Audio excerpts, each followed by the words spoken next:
Hey everyone, welcome to the Curse of Oak Island and Beyond live stream. I'm your host, Jeff Freeman, as always. And tonight, co-hosting is Tom Burns. Tom, thank you Hello, for everyone. being here. Good to be here. Thanks. Tonight, as we are with our show, we are stepping to the Beyond side, going with Beyond Oak Island. And we are going to be talking about episodes number 3 and 5, I believe they were, 3 and 5, which was the loot of Sam Bass, and also the Lost Josephine Mine. And this is going to be fun. We're going to have a good time with this tonight because we've got a couple of special guests that are going to help walk us through these two episodes and then go any kind of stories that they would like to share with us. So we're going to have a good time with us. You got your notes ready, Tom? Oh, I'm ready. Let's go. I'm still running into a little issue with my green screen, so I have to be careful. I don't know what's happening, but StreamYard's having a little, and I got to be careful how I move my hands. And I'm kind of ghostly looking. I think it's kind of weird, but and you can't see the boom on my mic. I don't know. Anyway, we'll get past that. It was the same thing happened last night. So I wanted to give a couple shout outs to some folks that are here with us tonight. Karen's here. Hi, Karen.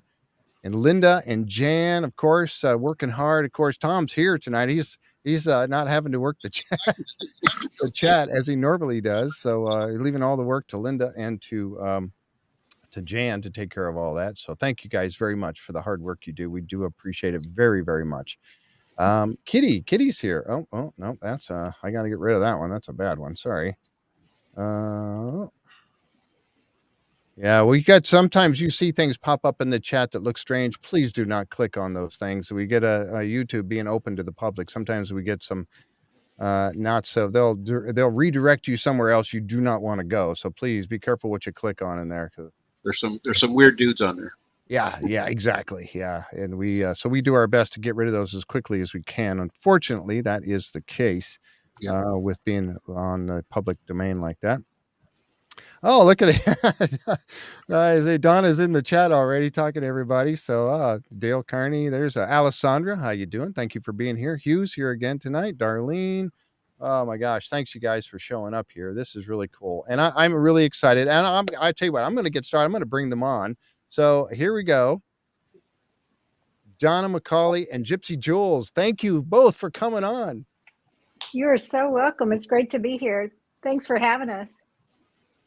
Hi, y'all. And I know Donna was having a little issue with it. We were getting a little scared.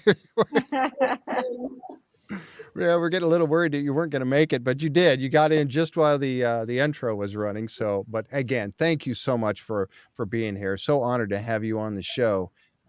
Because, like I said, Tom and I, we do our very best to go through and kind of help the viewers get a little bit more in-depth look at the episodes, which is great, but we're not experts. You two were there.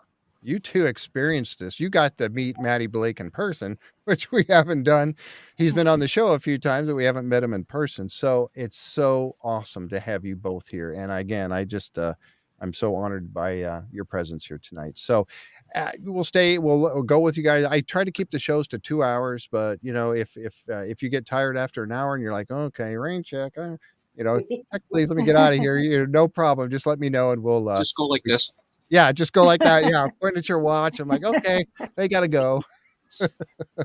But we're just having a good time tonight. So the episode, and before we get too started on this too, I wanted to say, Gypsy, you have your own YouTube channel. You are a creator out there. I've seen some of those. Really good stuff. How long have you been doing the YouTube channel? It's getting close to 5 years, I think. I might even hit the 5-year mark. I'm not sure. I'm really bad about keeping up with that, but I don't want to go into too much detail, but I started that. Well, maybe I'll tell you a little bit of backstory. Yeah, please. So I started my YouTube channel basically to share with others my passion for treasure hunting and metal detecting. That started many, many years ago, very much like Donna, when we were very, very young.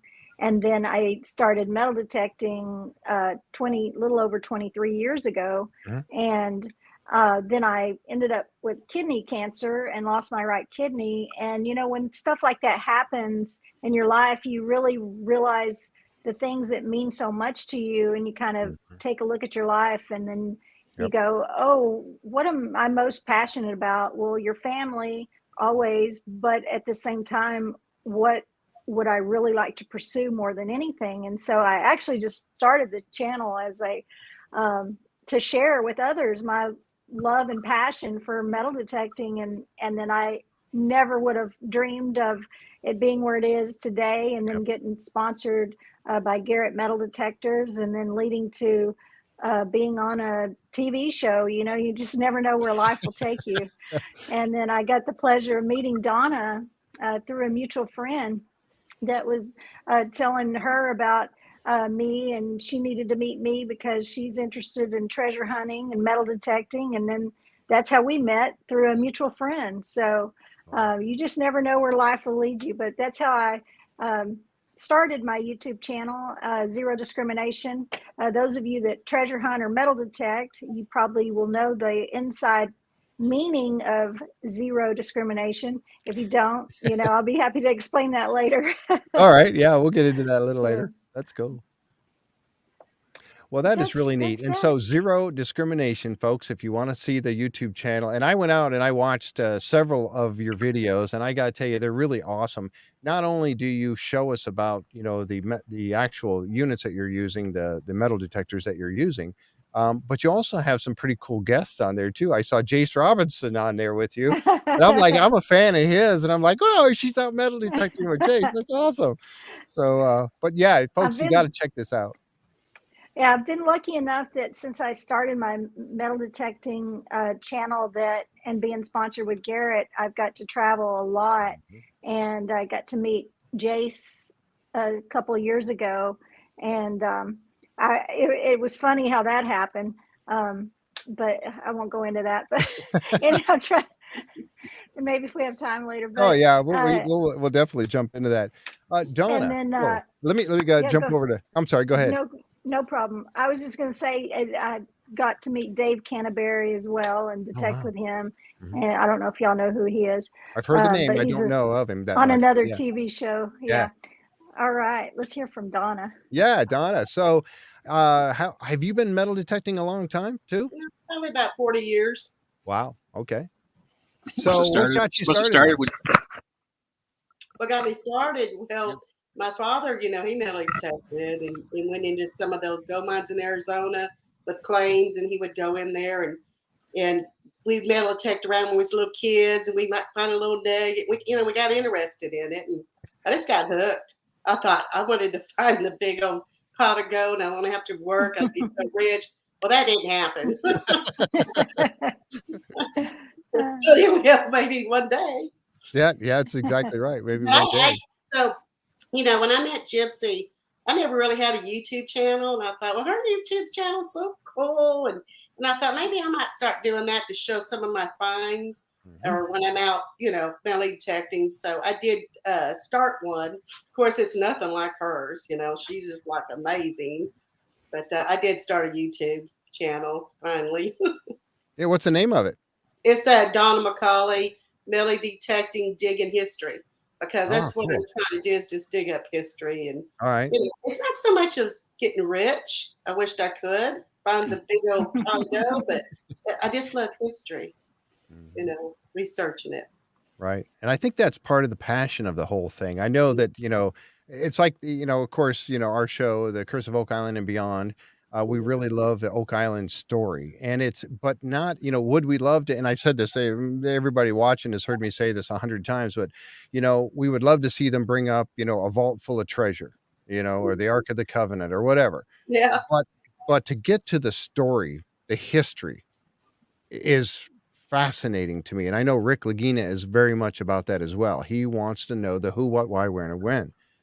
And that's what you have done with especially with the first episode about the loot of Sam Bass, is you have shown me someone who I heard the name, I didn't know much about it. Now I'm hungry for more. And so it's that history that is so very important. We're going to try to make sure we get up the I'm going to ask Jan or Linda to link, if you would, please link their sites, or unless you want to do it. Oh, okay. I see that she's already doing it. Oh, okay. Yep, she did. Linda already got it. She was way ahead of me on that. She's got your YouTube channel names put in Thank there. you, Linda. Yeah, so folks can find it. Thank you very much, Linda. She's like always, 5 steps ahead of me. So now, as far as metal detecting gear, I guess Gypsy used the Garrett. Are you also, Donna, with the Garrett Oh equipment? yes.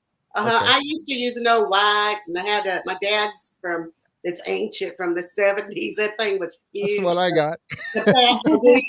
Well, I still have that, but I also have the old whites, which almost looks like the which one is that you went in the water with when we went into the AT Max, Garrett okay, AT Max. the boxes like that, and then I thought, man, this is getting heavy, all this stuff. So she hooked me up with the Apex, right? Wasn't it the Apex? Yeah, I have it sitting back here. I love it. Oh, I see. Yeah, there it is. Feather. I mean, it's just so light, and you could go longer. Yeah. Right, Yeah, your arm does get a little tired after a while. It's depending on what kind of treasure hunting you're doing and where you're at. And where Donna and I were out in that heat that day with Matty, boy. It looked hot. It looked very hot. It's extremely hot. Many heat strokes, was we not? We could not get enough. Yeah, well, poor Matty, he just about did. So he looked very red in the face. Yeah, we can talk about that. Down here. But and I do know this: do not guzzle down a Gatorade in the heat. Oh, too much sugar. So Donna, and Matty, if you watch the episode, we after we just start metal detecting, and I lucked out and got a hit right off the bat, with the detector. We dug it, and then I got another hit that they didn't show. It was like an old cup that you would have drank from, like maybe one of those old tin cups that they might have scooped up water or maybe even soup. Run the jail cell. Right. And the way it's made, I think that possibly it would have had a wooden handle at one time. So who knows? Maybe Sam Bass, might have drank out of that. But you just never know. It's amazing after you work with this, and then you see how much they do have to cut out just to kind of fit it all together, and how it all comes together. And we don't see that until it's aired. So what part they keep and what part they leave. So, but anyway, Donna and I and Matty were making our way up the side of that hill where I found the shovel piece, and we're standing up there, and Matty was just burning up, and he was chugging water, and then he chugged a whole Gatorade, and unfortunately it messed with him so bad, his stomach. Oh, wow. They had to pause the cameras. He had to go down the hill, and he went over in the bushes, poor guy. Horrible. He was he threw up, and it was really bad. And then anyway, after he got to feeling better, we went back up on the mountain, finished filming that part, and then went down to the spring. It was 117 degrees that day, and there was no shade. Unless you go underneath the trees, and we was filming all day.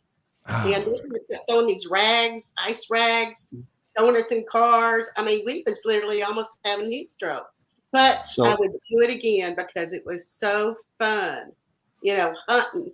Just wanting to find those gold coins. So did you try to film that all in one day, or was it over multiple days? It was multiple days. Well, there was just one day. That day was just one, and then the next day is when we went to Haunted Hill House. And the first day was when we went to Waco, one, then Springtown, then the Wells. So 3 days. Yeah, 3 days. Yeah. Wow. Yeah. I got some folks jumping in here that I haven't seen before, but they seem like they might know you two. Patriot Cowboy is here. Oh boy, yeah. Jersey Ray Diggs. Yeah, I know both of them. So yeah, there's some new names popping in here. They're giving you guys shout outs and stuff. Hi, They are Jersey indeed Ray patriots. and Yes. We can't Cowboy. see what they're saying. So hi, everybody.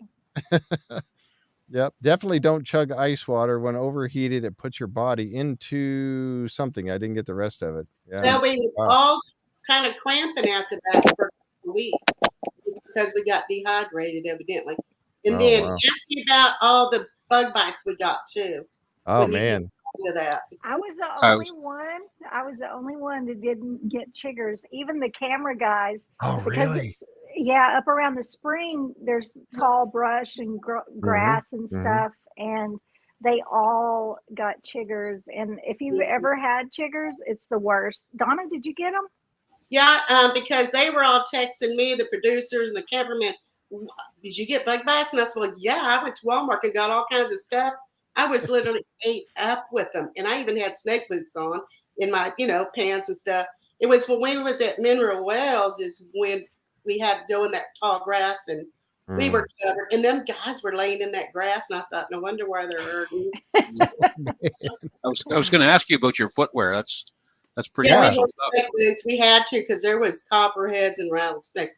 Not only that, there was mountain lions spotted at Sam Bass Springs. There was mountain lions because they said that guy said, I'm going to watch out for mountain lions because they were spotted last night. Yeah, they have cams, trail cams set up and saw them. But yeah, we definitely here in Texas, when you're out metal detecting in places like that, there are a lot of poisonous snakes. Number one is definitely the rattlesnake. We didn't see a rattlesnake or a snake at the spring, but Matty and some of this camera crew, when we were on the hill behind Haunted Hill House, they saw a snake, and Matty's over there chopping with the looking like Mr. Tough Man over there chopping. I saw that. That's why I told Gypsy, because because they were saying, well, you follow Matty, because we had to get through brush, and he was trying to clear it out for us. And I says, Gypsy, why don't you go behind Matty? Because when he was swinging that, I'm like, I don't want to get hit in the head or something. And I'm smart. I was pushing Gypsy out there. Oh my gosh, that's funny. I promise. Well, okay, I won't promise not to tease Matty when I see him next time about the Gatorade story. And he's going to get you, Gypsy. I'm definitely going to bring up the Gatorade story. He's got such a great sense of humor. He does. He really does. Him and I know Donna too. We all had a blast. The sense of humor and Matty, we had a lot of good laughs. I'll say that. I am going to share a picture because I caught this one during the show, and now I go through the show and I snap pictures and stuff. And Prometheus and the History Channel. One that we didn't like. Yeah, there will be a couple of those, I'm sure. But this one, this shows you who the true treasure hunters and metal detectors and the people who know their environment. This is how you can tell. Let me share the screen real quick here, and you'll know exactly when I show this picture, okay, what I'm talking about. Okay. Now you see these folks walking into the museum here, and you see what they're wearing. See their boots that they got on. Okay. So you can tell right now, Matty's over here. Looks like he's got tennis shoes on, but no biggie, right? And they got their these snake bite boots. Yeah. Yeah. Yep. So you can tell right there. Dun, dun, dun. Yeah, they are. And mine is more rattlesnake proof than hers. Oh, really? Yeah. Okay. Yeah. I have some just like her, but I'm also known for my lace-up ones. So I wear those a lot. So what do you do if you're out detecting or filming and you come across a snake? Do you try and get rid of it? Do you just avoid it? I'm out of there. For me, now I can't tell you how many times I've done that. If you go back in some of my videos, you'll see several snakes in some of my videos. I was hunting by the river in a town not far from here where I frequent, and there was poisonous coral snake. And I'm sitting there videoing it and I'm watching it and I'm talking to the camera, oh, look, and I'm zooming in. And before I realize it, that snake's coming right towards me because it's sniffing, it's sticking its tongue out. And I'm like, oh, well, folks, we'll see you later. I'm getting out of here. Time to go. And you're still filming. Yeah. Yeah. And I've caught some water snakes, in the river swimming when I've been river hunting and stuff like that. So it's not that I'm scared of them. I just try to avoid them. But I have been, my first encounter, I grew up in West Texas, and my father would take me and my brother out fossil hunting. And I would be climbing the side of the mountain. And one day I was up there a little further from my parents, they were down below and I was up there hiking like a mountain goat. And all of a sudden I hear this, and I looked down and it was right. I was this close. Oh, man. And I just down the mountain so fast, but that was my first encounter close up with a rattlesnake. The rattlesnake that was in the rocks, on the side of the rocks, and it was attacking your core. Oh yeah. So I was metal detecting.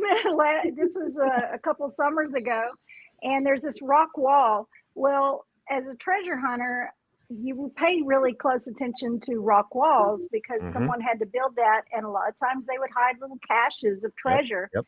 And there is a known treasure on this property that me and a friend were looking for, actually 2 large caches. Wow. And so me and him and another friend were sitting there. My friend got overheated, so he was heading back to the pickup to go. He was an older gentleman, and he was heading back to the pickup. He said, Gypsy, I'm going to head back. I'm going to cool off for a minute, turn on the air conditioner. I said, okay, I'll be right here.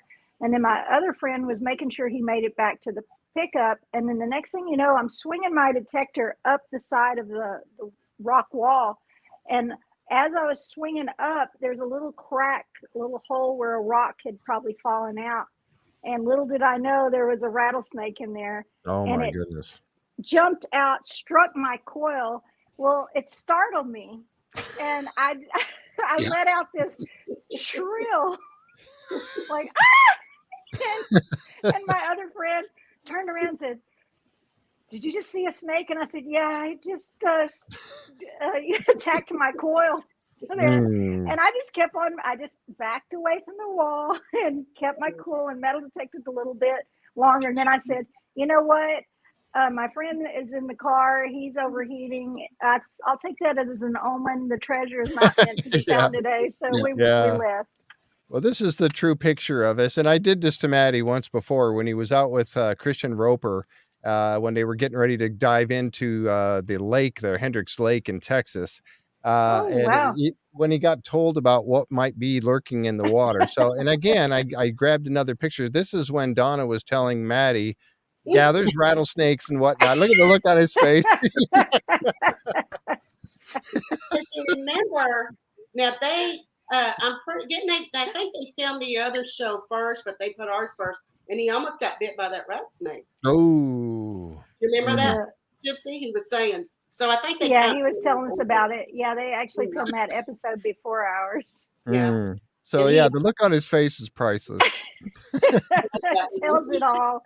Definitely. But he did see a snake though up on East Mountain, and it's like, okay, we better get out of here. So we went down to the well. I tell you, I like snakes. I don't mind snakes as long as I know where they are.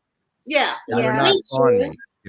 And I don't mind them, but my brother was actually bit by a baby rattler when he was younger, and he got bit on the hand and had to go to the hospital. And unfortunately, there was a little girl in there at the same time that they said they didn't think she was going to make it. Oh, wow. And he got scared to death because the doctor said, you could lose your hand or your arm. And luckily, where we were, they were able to use a snake bite kit. So I know Donna and I always carry a backpack when I'm detecting, and I've got a snake bite kit I was just going to ask you if you carried like an EpiPen or something like that you could. Yeah, well, we both carry snake kits with us because you never know. Wow. Yeah, Patriot Cowboy. Also, we call the hospitals to make sure they have the I guess the what is it called? The antivenom. Yeah.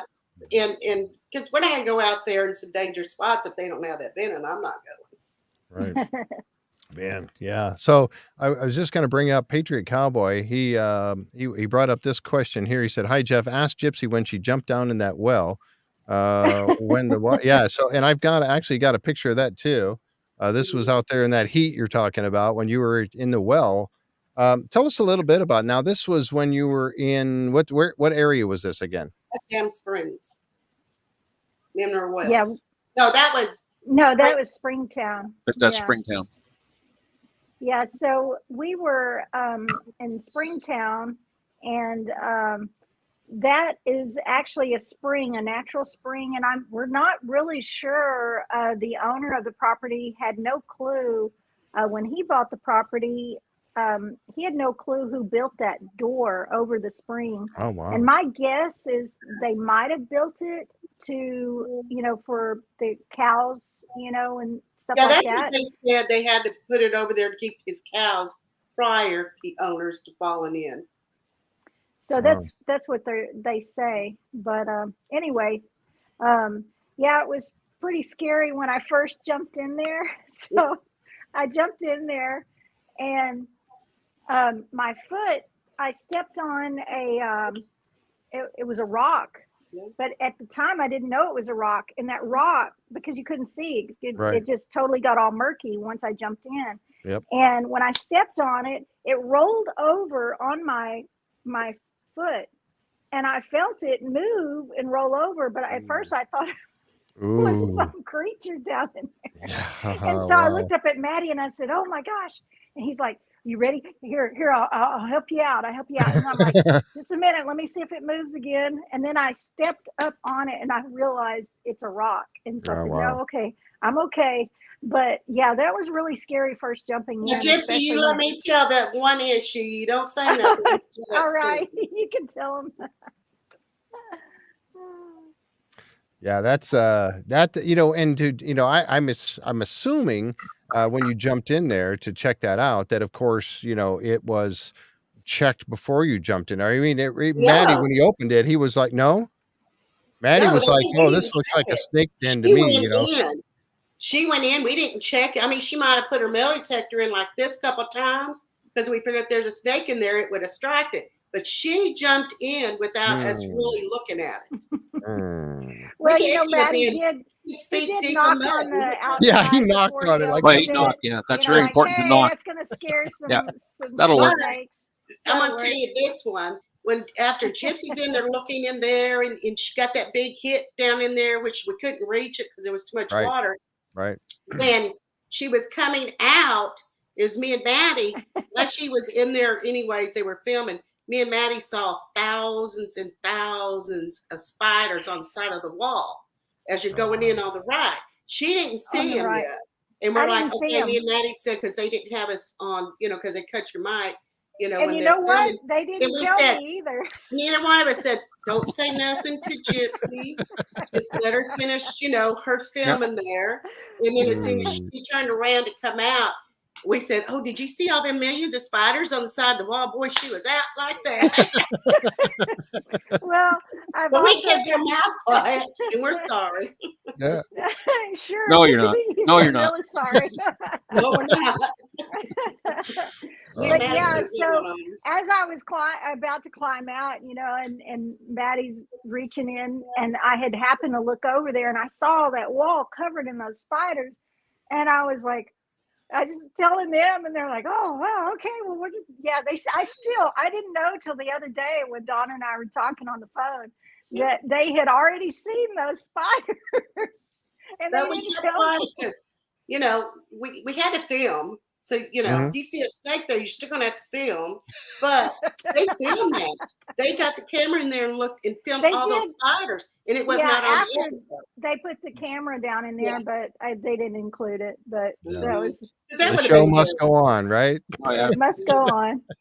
She's fine. Keep filming. She's fine. Yeah, she's fine. Just don't say anything. She'll get me and Matty back though one day. I'm gonna tease Matty about that, not telling me about those spiders. Yeah. Like John. Yeah, John said, like the scene from Raiders of the Lost Ark. Yeah. Right. Well, and another thing, it's weird. We were talking about snakes a while ago, and I told you about my brother being bit by a snake. I was bit by a brown recluse on the back of my leg, and I've got a nasty scar from it. And that is the worst. It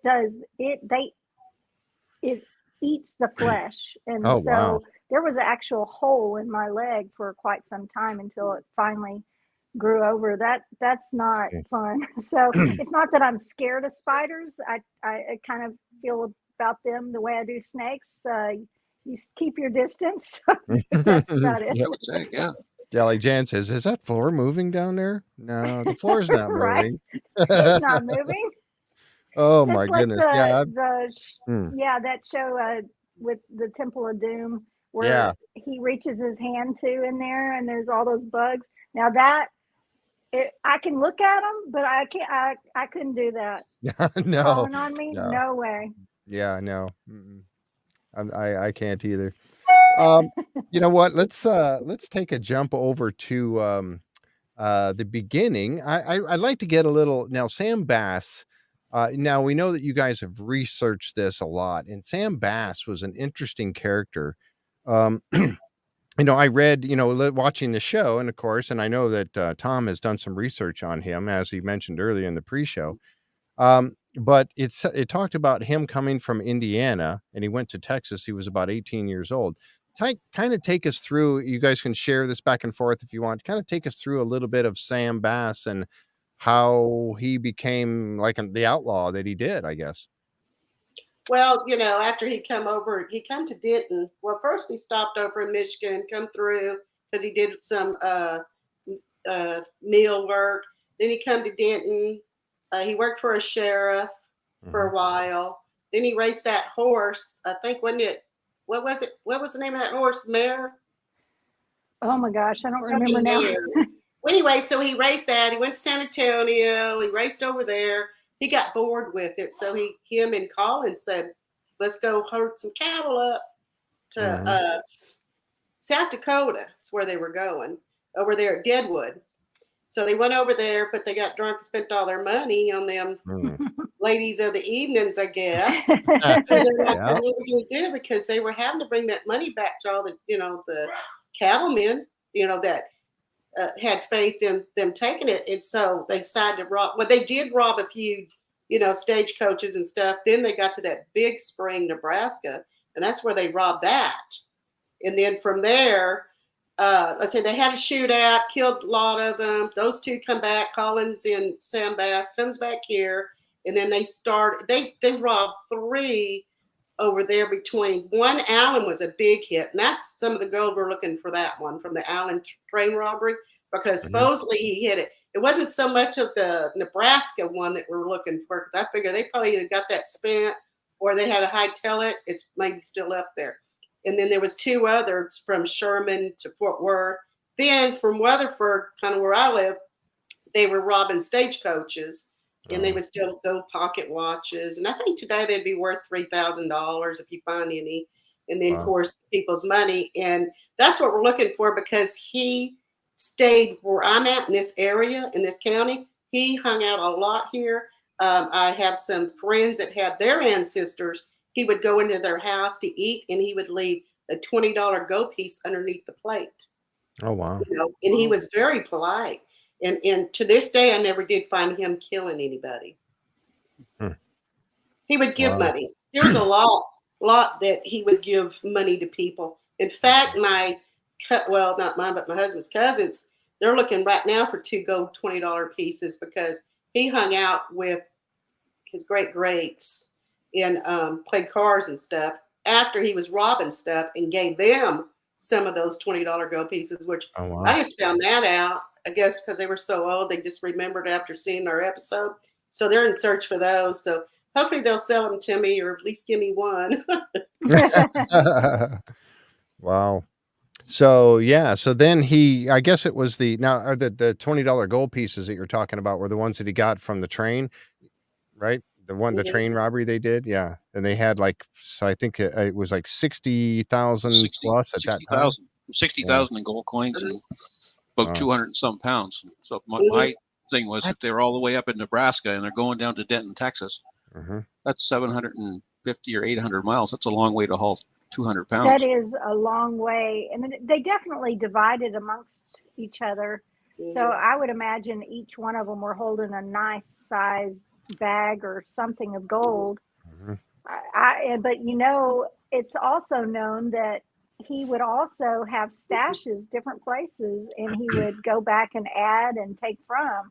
So you can imagine, since no loot was found on him when he died, where it has to be somewhere. It has to be somewhere. And it was interesting. My mother had brought to my attention that one of my aunts does a lot of genealogy, and she was doing some history digging, and Sam Bass's name came up in part of our genealogy, and it was one of the family members had met someone that in Round Rock, and he was dying. He was laying there dying, and he said, "Boy, if you would have come along here a little sooner, I could have told you where my you could have been very wealthy." And you kind of wonder,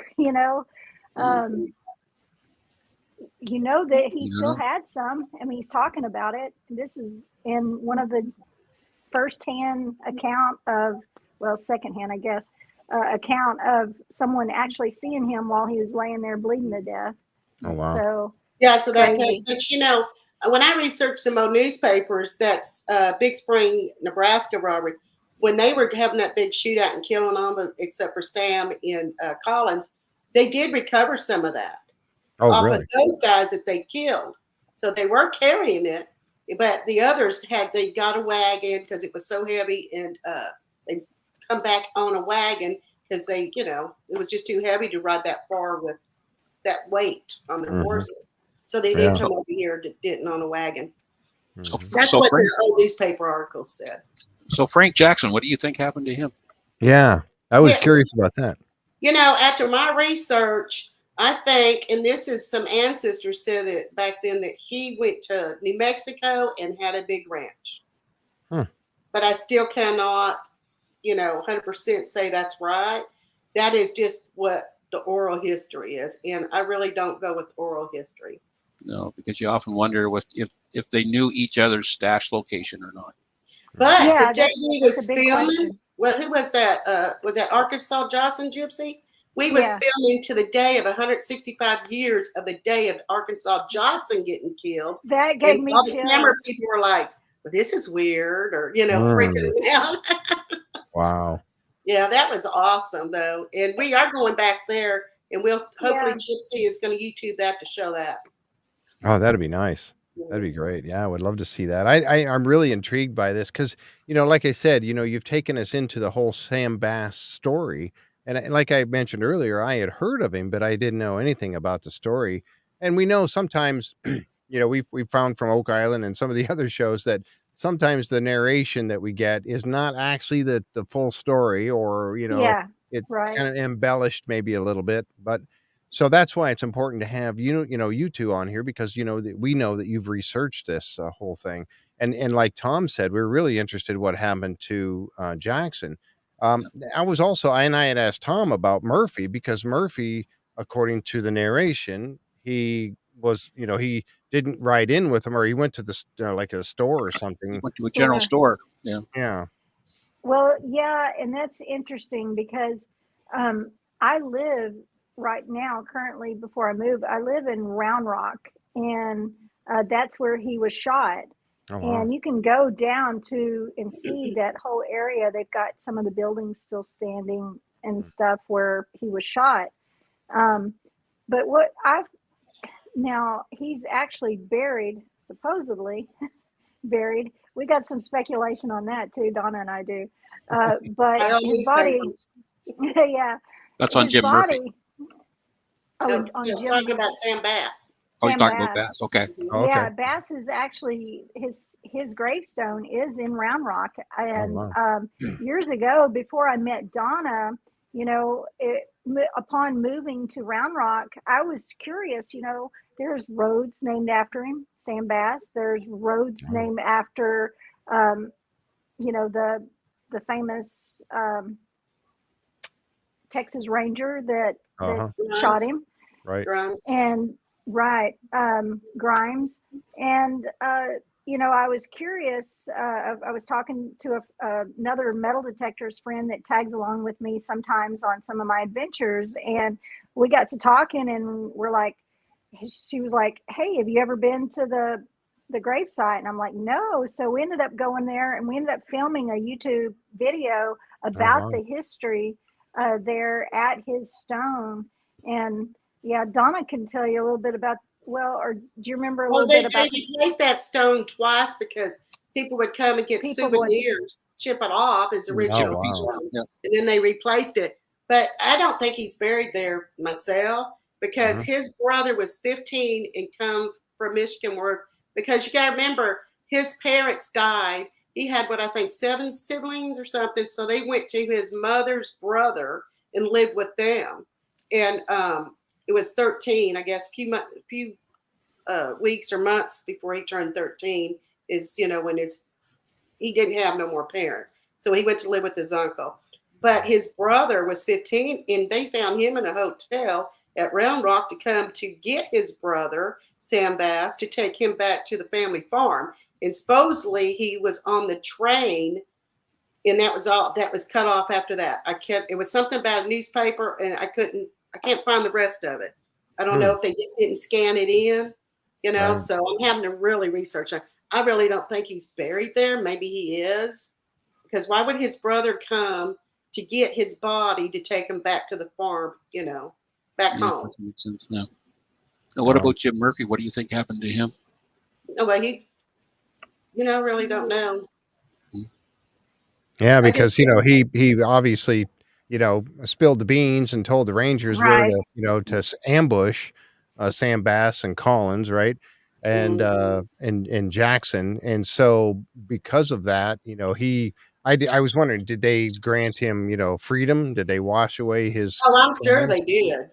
I think they just let him go. Yeah, granted him They did let him go because of him ratting them out, you know. Right. But it does make keeping an eye on him. Yeah. Well, yeah, and that was my next thing I was about to say, is it does make you speculate then, if they knew that he might know where one of the caches is buried, the loot, maybe they made a deal with him about, one of those caches. So who knows? Maybe to split it with him or something like that. Right. There was also some speculation that he went back to Denton or to Round Rock, and he was aware that Jackson was looking for him, and he tried to hide out. And that when he hid out, he had an eye infection. The doctor gave him some medicine for an eye infection. Said, "Don't drink this; it's just for your eye." Yeah, he did that. And they found him dead the next day. Right, I read from that. So, self-inflicted. They said suicide, but no, yeah, medicine. Wow, murder. Yeah, because you're right. I'm thinking maybe Jackson caught up to him. Maybe. Yeah, because he was falling down his belt. I mean, it was horrible back then. It was so lawless, It was horrible. Oh yeah, for sure. We went into that museum there at Waco and got to hold that goat coin. They had a gun that they thought could have been Sam Bass's gun, evidently. And I put it up next to my waist. That thing went from my waist down past my knees. Oh, wow. Handgun. And they said they fitted in the saddle, I guess. And they said a lot of people back then would shoot their horses trying to pull it out real quick. And that was something I learned. That's what that guy at the museum said. Remember that, Gypsy? He was great guy. That was one of the stories I was going to tell you. It was weird that, I was just telling you about my friend and I filming that video at the there at the cemetery where he's supposedly buried. And this was another YouTube channel that I was a part of. It was about 4 of us treasure hunters, and one of them was the friend that helped video that there at the cemetery. Well, we get there, and the curator, we're waiting for Matty to get there, and they're setting up all the cameras and everything, and they introduce us to the curator, and he's like, I know you. I know you, Gypsy. He said, I've seen your video on some sand bass history. And he goes, Wow. By the way, I just wanted to say what an amazing job y'all did on that. So that That's felt cool. really good. Yeah, To hear absolutely. that from a museum curator that knows all about sand bass. So Wow. That's really that neat. was really neat. Yeah, it is. And that means something too, because it does show that you know, that's why I really wanted to have you both on, because of the fact that you've done so much research on this. And to be a good excuse me, to be a good treasure hunter, you have to. It's not just a You matter of really grabbing a do. metal detector and walking out in the woods or in the field or whatever. I mean, yeah, Right. that's fun too. But if Yeah. you're searching And for a particular thing, you have to do that research. right. And you can get lucky and Mhm. happen upon something, but for some reason, it's more about, knowing what's behind those objects, the history behind them, and going after them on that adventure. And that's what was so neat about getting to know Donna and the research that she's put into it, because she, works with the historical, what is it exactly? It's Parker County Historical Yeah. Commissions. And she was so knowledgeable. She had these old newspapers that she was showing me and all of this. It was just fascinating to learn even more that you don't always get from these books. I mean, I had ordered some books, off of Amazon about sand bass, and was Oh, that's an awful reading. picture. Take that off. You look great. That looks great. That's great photos. No, that was really neat, because what's your, now you said you work with it, that's the Parker County Historical Commission. Tell us a little bit about that, if you don't mind. Well, you know those markers that you see. I don't know. You guys aren't from Texas, right? No. So you probably have different signage about telling the history of a building, or you're driving on side the road and it's telling the history, like there was historical markers. Yeah, but they're not like ours. Ours is more of the metal here, and that's what we do. We put markers only in Parker County, because we're with Parker County. Each place in Texas has their own county, and they take care of their own county, and that's what we put up. We write stories or whatever, but the people has to pay for their own marker. So I think 2,200. Some, if you want the big one, could even be 3,000, which I'd go with the big one, but. Yeah, that's what we do. And then we also keep the old buildings still standing. We do fundraisers to help them to maintain their building, to keep history. That's what we do. We keep history. And so that plays right into your strengths then. So that's something that, looking up that history and digging deep into that to get the actual facts. So you mentioned earlier, you don't want to go by the oral. Yeah, there might be some truth in that, but you know how stories get changed over the years.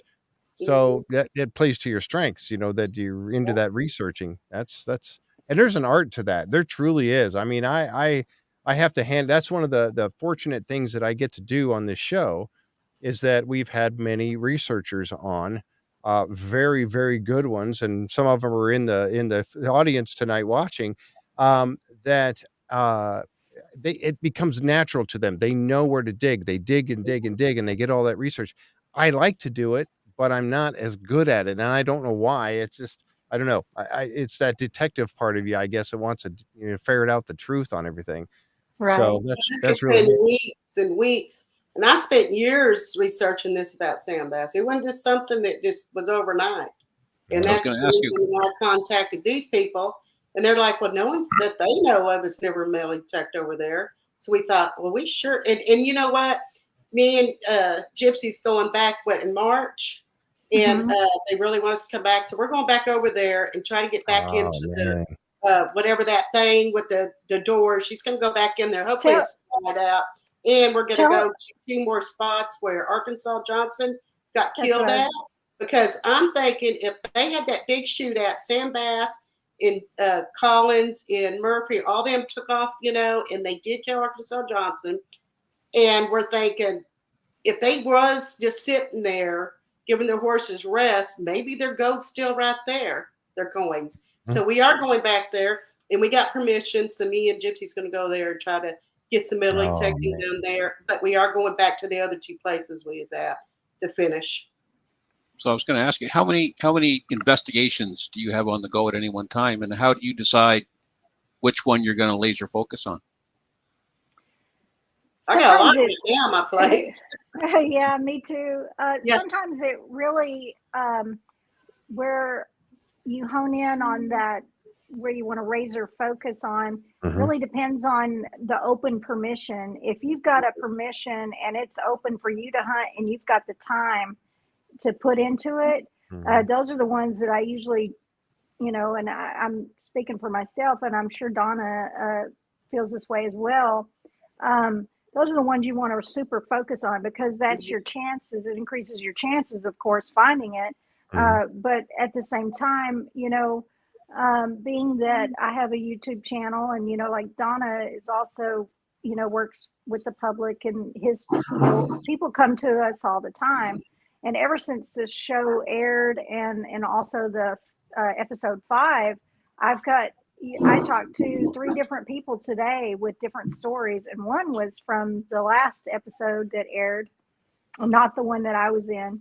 That was really interesting, and it tells a whole different story that wasn't told in that episode. So I'm hoping to get Marty and Rick, and because I was just contacted by Prometheus again to see if they would be interested in following up on that one. So we'll see. We'll see where it leads. So now that you're famous, let's say, yep, and your land permissions probably come a little bit easier. When you first started out, how did you manage to convince people to allow you to serve you? Great question. Well, with the Sam Bass one, I happen to be my good friends own the land now. Oh wow! That's why I got away with it. And same with Mineral Wells, our good friend owns that land in East Mountain. So this is why we got to do what we got to do.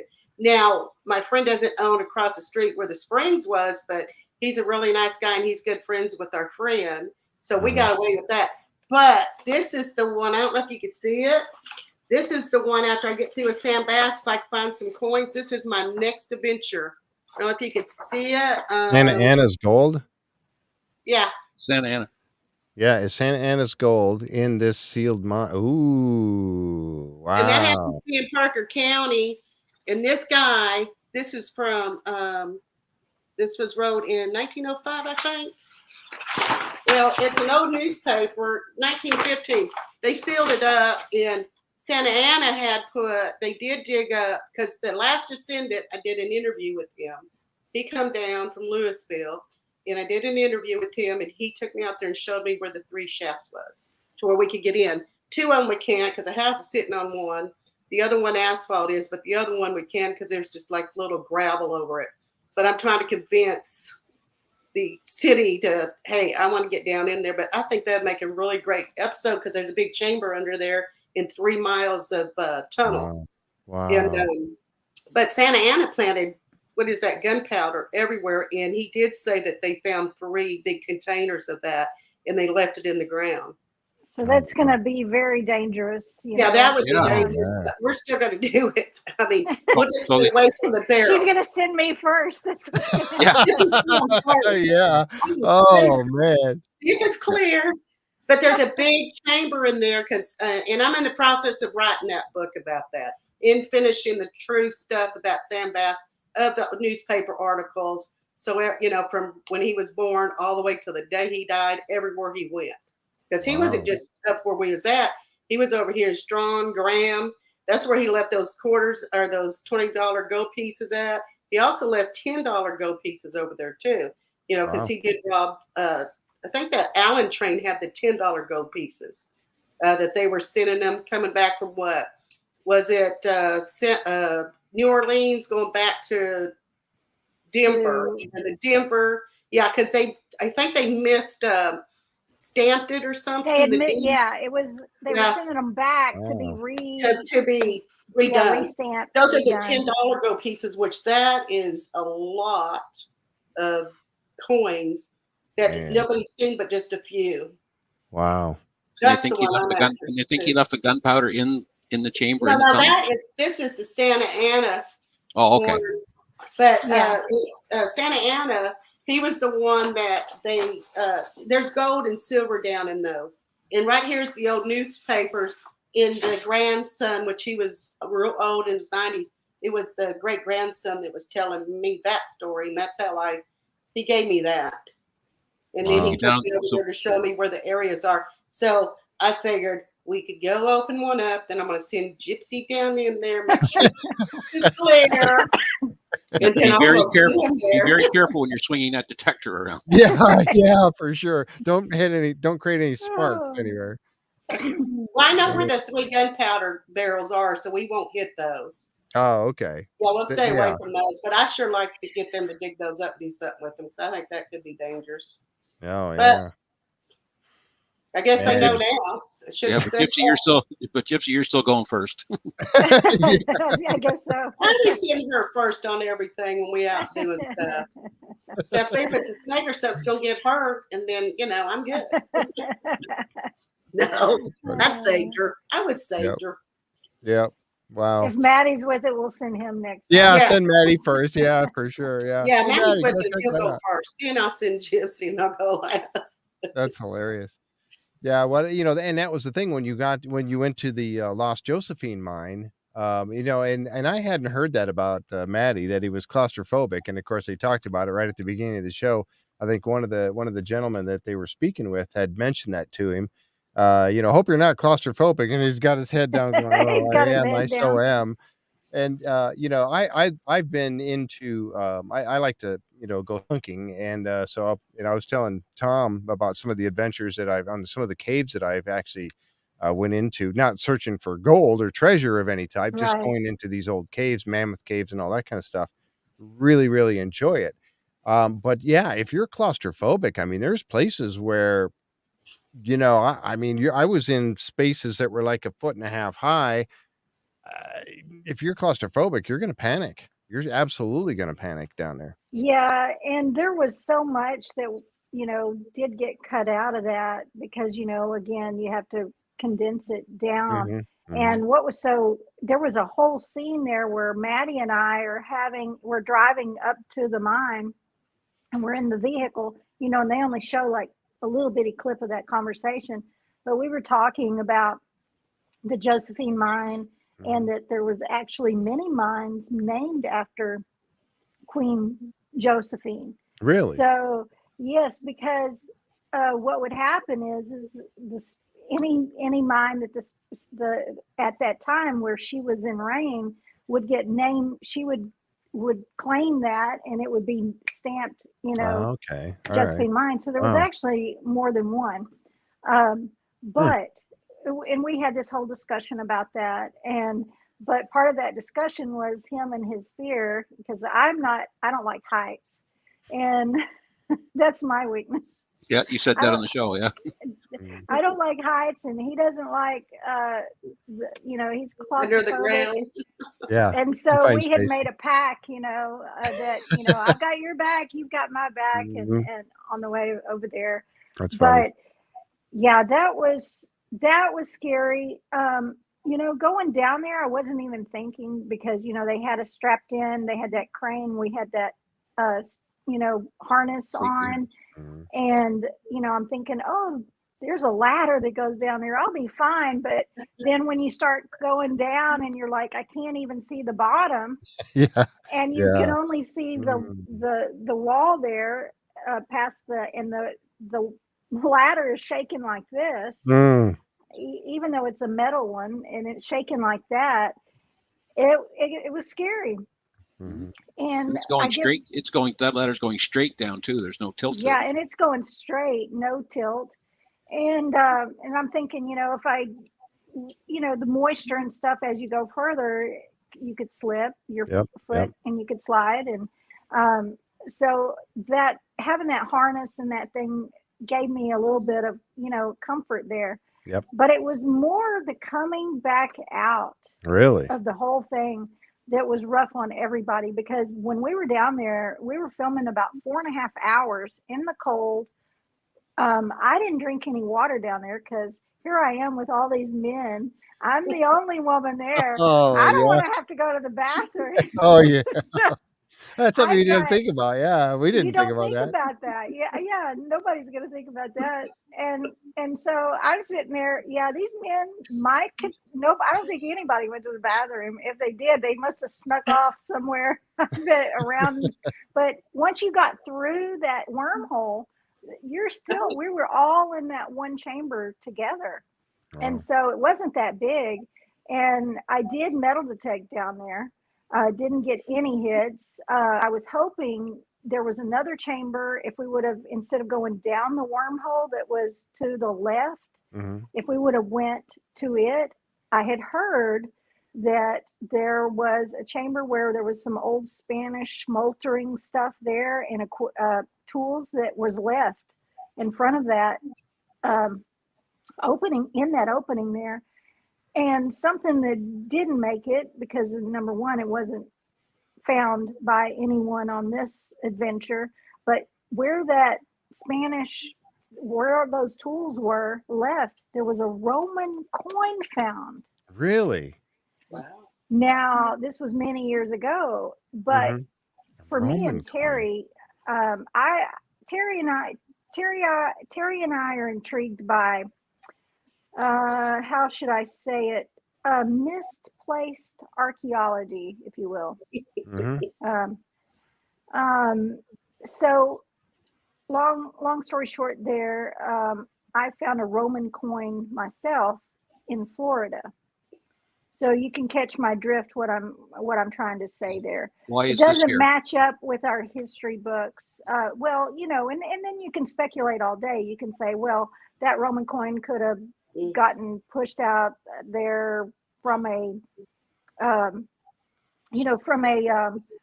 someone's coin collection and gotten wiped out in the hurricane. But then right after I found that Roman coin in Florida, an interesting thing happened on the news. There was another metal detectors that came along in that same area that found some more.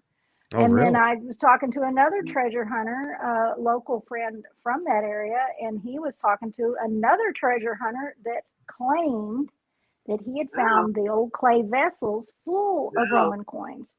Now, and if you go down that rabbit hole, do a little research. Y'all go do a little research. I was reading about, because my curiosity was piqued after I found the Roman coin, about a Roman ship that was found in Florida. And then when they got the salvage company was ready to start excavating, the government sent in the Navy to cover it up with sand.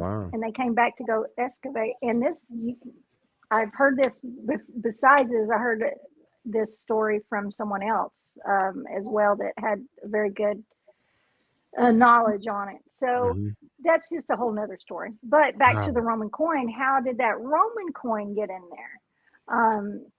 And that, we do know that the Spaniards were there, and we know that the Native Americans were there.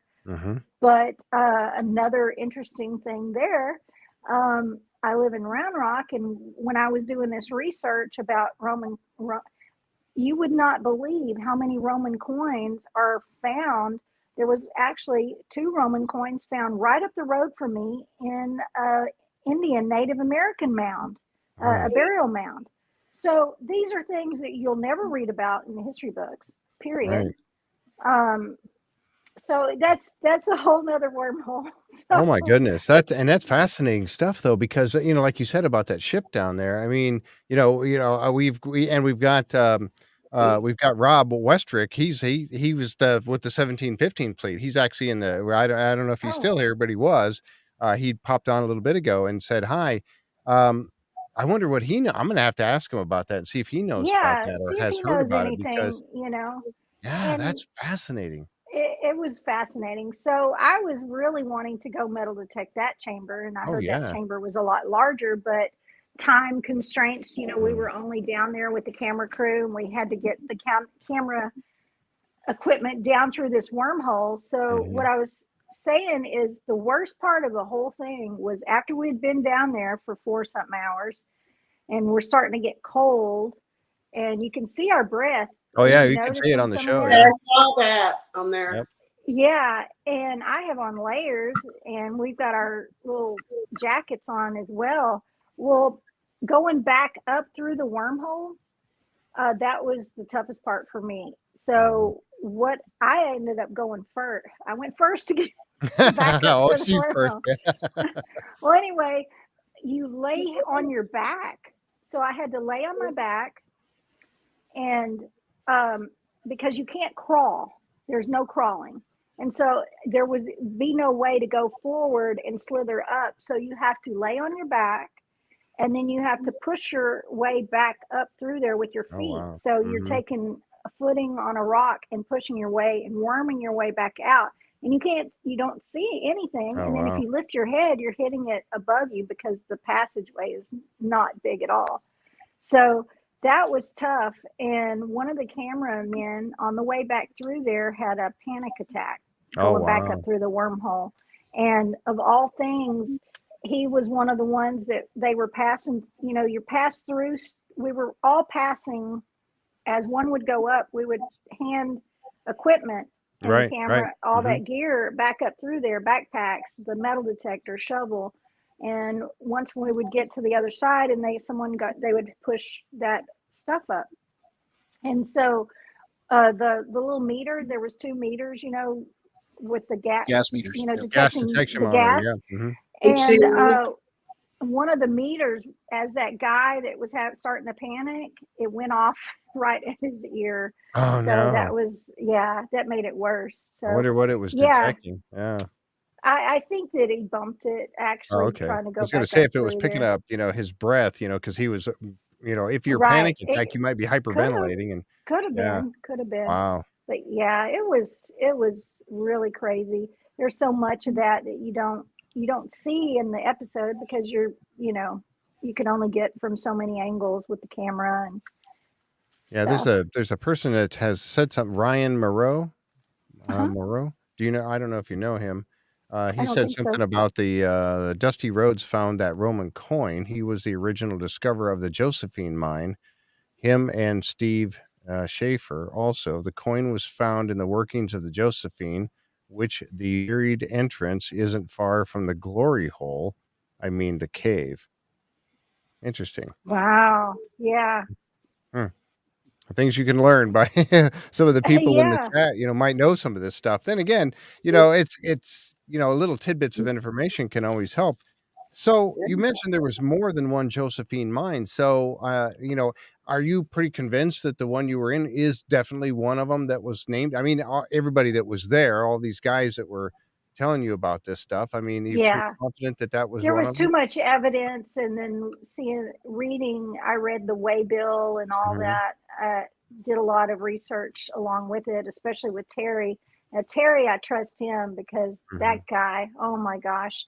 Have y'all had him on here yet? No, but I'd like to. Maybe you can help that out. If you haven't, I can help you because I had to twist his arm to get him to be on my podcast, the Treasure Vortex, and he finally agreed. And Terry is just, he's an amazing now. He's really good at the out of place archaeology too. That's what he specializes in, and he's been all over the world and seen some amazing stuff.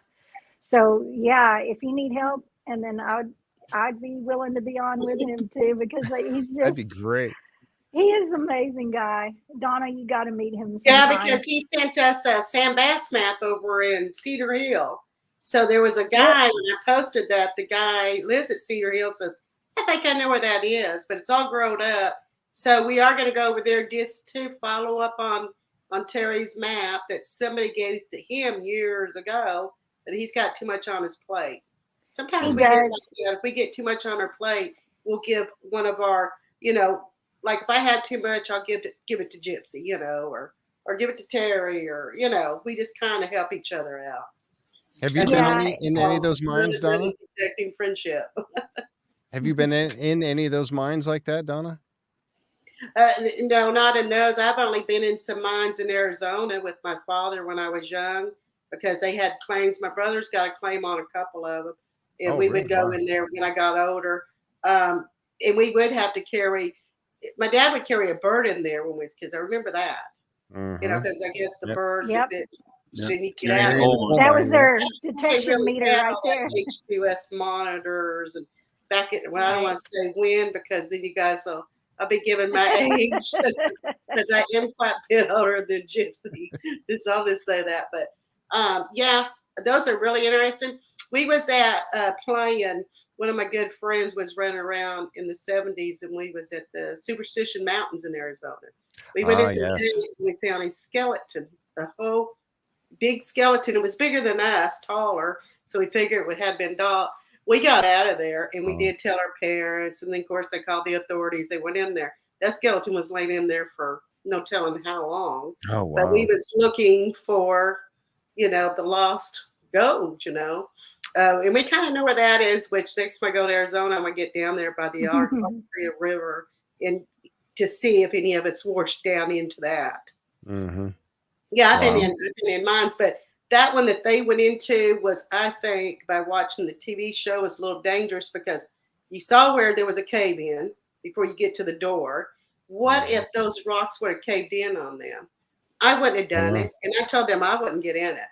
Well, that's something that went through my head when I was hearing, you know, the guy's story about when him and his brother had went down there and saw the door.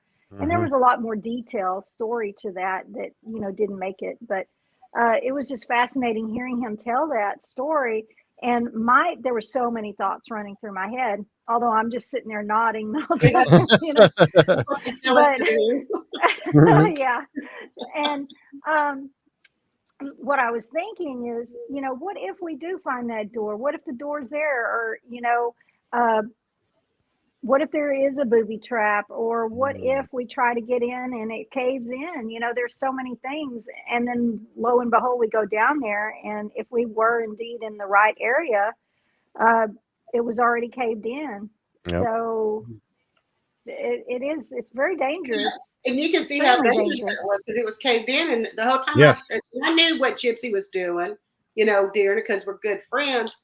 But I thought if that would have caved in on all them, to me, that wouldn't have been worth it. I try to stay out of the dangerous areas. So if I'm just snakes and venomous snakes, stuff like that. But yeah, I'd rather put up with the odd mountain lion. Yeah, mountain lions. Oh my goodness! Yeah, talking about rocks caving in. How big was you? 100 feet deep in there? I think 200 feet down. It was 200 feet once we finally got down to the bottom. To the end. Yeah. So can you imagine if rocks caved in on them, how long it took to be rescued? Oh yeah. That's not for me. I go in the smaller ones. Yeah. Like at Superstition Mountain in Arizona, those aren't as big as what I guess TV portrays it to be. They're, you know, they're not as dangerous to me. Right. So when you're out investigating a site and you're looking around, and now that you're well known, do you have to kind of be looking over your shoulder all the time to see who's kind of following you around, or are you again? You know, how careful do you have to be that somebody's trying to sneak in behind you, say at night after you leave? I mean, yeah, I guess that's something we should definitely think about. Luckily, a lot of the properties that we go to, most of them are private. Now, that is something that did happen when we were on the Josephine Mine, that there were people sneaking in and going down there. And who knows, that might have been why that cave-in was there, because when we got down there, you know, if you notice, there's a lot of arrows drawn and stuff down there. Now that's from people exploring before and stuff like that.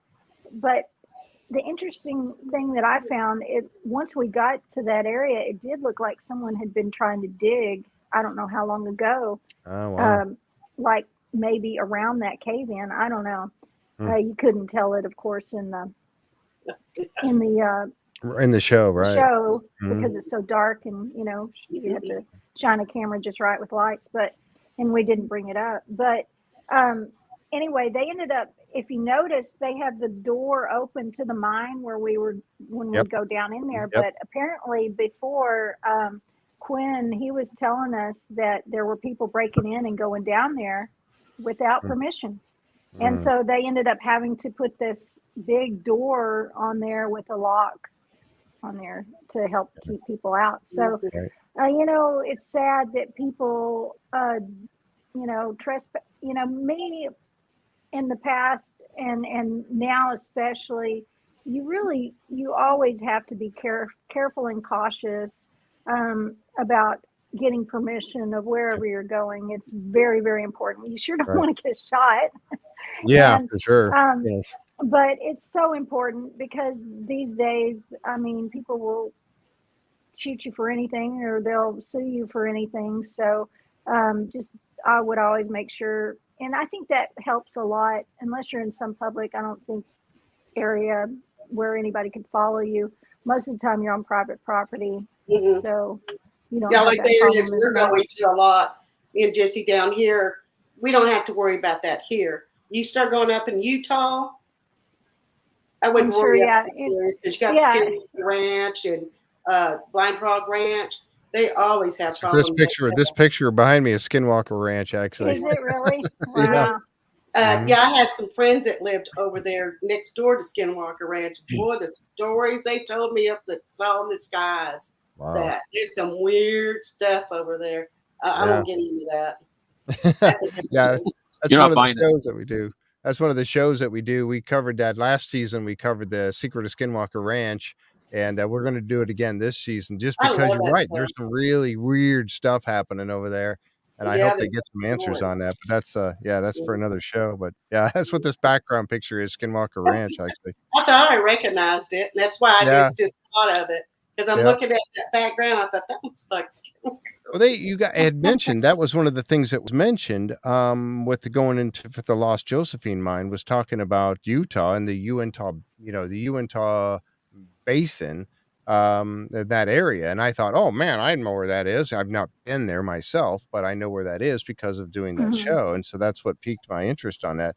The Hoyt Peak, I guess, I'm not exactly sure. I guess that's where the Josephine Mine is, the Lost Joseph, the one you went into was Hoyt Peak. Hoyt Peak. That's say that 10 times fast, yeah. Right. In watching the show again, there was some interesting stuff. We talking about the 1715 fleet, the Concepcion, and all these kind of things. They were talking about how Cortez and all of them, they went down there and they basically looted all the gold and everything from all the conquistadors went down there and they got all that gold and silver and everything and from the Aztecs and the Mayans and everything, conquered them and took all that stuff. And then they were going places with it. And that was something that I had not, we knew about them loading it up on the ships and heading back to Spain with it and all that, hence the 1715 fleet. And those different ships that were lost and talking about some of them making their way up to Oak Island. But I had not known that when the native, either the Mexican or the Native Americans had revolted because they were taking them slaves and making them do all this work, that they had run to get out of there and they pushed up into, North America, going into Utah and Texas and all these places and setting up different, I guess camp, but they were finding mines, actual natural gold in the ground and things like that. I had no idea. And is that where this all kind of got started? That the Josephine Mine was one of those.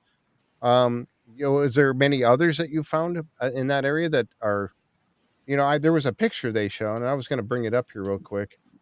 If I can find it now, but there was a picture showing, oh, here it is. They were all various Spanish mine locations. Yeah. Yeah, it was this one here. Oh yeah, I remember them showing that in the episode. Yeah. So, I mean, have you guys, researched, some of these other ones like that up in that area? No, not yet. Now I have some friends that live in Utah that have researched the Josephine Mine, and like I said, there may be multiple Josephine mines. and basically most of them were, in a sense, they were lost. Now, if this is part, now these mines were massive, so you know, my thought, well, trying to figure out what all this. So my friends that live in Utah that have been doing a lot of research, I'm going to be working with them this summer. They're filming something, not with Beyond. I'm going to be in one of the episodes. It won't be about that particular mine. It will be about another mine. So I can't give the details on that yet. Problem. I don't mean to push you into an area that you can't talk about. I'm sorry if I did. That's fine. But I will say, you know, and it's just like when you start researching a certain area, I've researched Texas probably way more than I have, you know, Utah and other areas, just like the mines not far from where Donna lives. And it's amazing how many abandoned mines or supposed mines that there's records of that are lost and abandoned. And I think there's a lot. I think there's more than one, more than we could all you know, even I mean, well, I don't know how to word that, but let's just say there's so many out there that you know, I couldn't do it in a lifetime. I was going to say you're going to be very busy for a long time. Right. There's enough to share. There's plenty to share out there, and that's the number one thing too. Is you've got to realize that as a modern day treasure hunter, you can't do it for greed. It's about the history, number one. Yep. It's about recovering the history. Yep. And if you're doing it to gain wealth and that type of thing, you're really doing it for the wrong reason. Now, who wouldn't like to find something? Oh, absolutely. That, you know, sure. Yeah. But then a lot of that, you still have to speculate too. Now, as rumor has it that Marty and Rick have already found some amazing stuff that has never been aired. Will it ever even be aired? You know, is it just rumor? You have to be cautious in the type of times we live in, because these days, greed, everybody wants. If I were to go out tomorrow and dig up an amazing $1 trillion, you know, what would happen? I bet you I wouldn't get a penny of it, even if I was the one that discovered it. Because it belongs in the museum. Because you could get one piece anyways.